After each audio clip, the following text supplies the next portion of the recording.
এই গরমে প্রাণ জুড়ানো ঠান্ডা ঠান্ডা পুদিনা লেবুর শরবত আজকে আপনাদেরকে তৈরি করেই দেখাবো। আসসালামু আলাইকুম এভরিওয়ান, সবাই কেমন আছেন? আশা করি সবাই ভালো আছেন। আলহামদুলিল্লাহ, আল্লাহর অশেষ রহমতে আমরা ভালো আছি। তো আমি আবারও আমার বারান্দা বাগানে চলে আসলাম, আপনাদের সাথে শেয়ার করতেছি। আজকে কিন্তু প্রচণ্ড রোদ উঠেছে, ওইটাই দেখাচ্ছিলাম আর কি।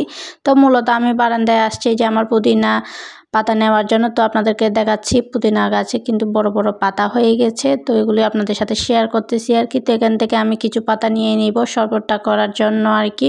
তো এই যে দেখুন, মাশাআল্লাহ খুব সুন্দর হয়েছে পুদিনা গাছটা, সাথে অ্যালোভেরা গাছও আছে।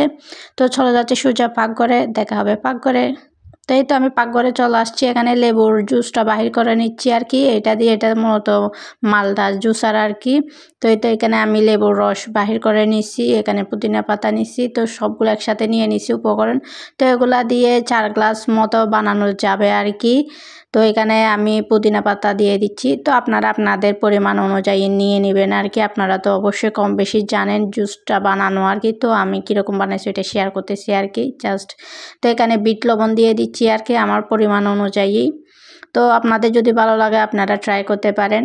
তো এতে এগুলো এখন আমি সবগুলো একসাথে ব্লেন্ডার করে নিব। তো এটা আমি ব্লেন্ডার করে নিয়ে আসছি, এই যে দেখুন। তো এখানে পরবর্তীতে আমি আবারও পানি অ্যাড করব, চিনি অ্যাড করব, ওইটাই আর কি। তো এতে এগুলো আমি রেখে ডিপ ফ্রিজে রেখে মেয়েকে স্কুল থেকে আনতে নিয়ে চলে গেছিলাম। এখন স্কুল থেকে এসে তারপর সার্ভ করতেছি আর কি গ্লাসে। তো একটু ডেকোরেশন করে নিচ্ছি আর কি। তো যেহেতু ঠান্ডা সেজন্য আইস বেশি দিব না, একটাই দিলাম। তো এইতে একটু পুদিনা পাতা উপরে দিয়ে একটু ডেকোরেশন করলাম আর কি। তো আপনাদের কেমন লাগছে অবশ্যই কমেন্ট করে জানাবেন।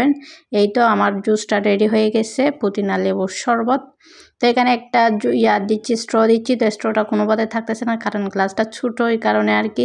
তো তাও মেয়ের জন্য দিলাম আর কি। তো মেয়েকে বললাম তুমি একটু নাও, তারপর চেয়ার্স করে নিলাম দুজনেই।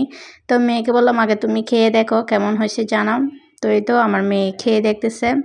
তো সবার যদি ভিডিও ভালো লাগে লাইক কমেন্ট এবং শেয়ার করে দেবেন। আজকে এই পর্যন্ত, আল্লাহ হাফেজ।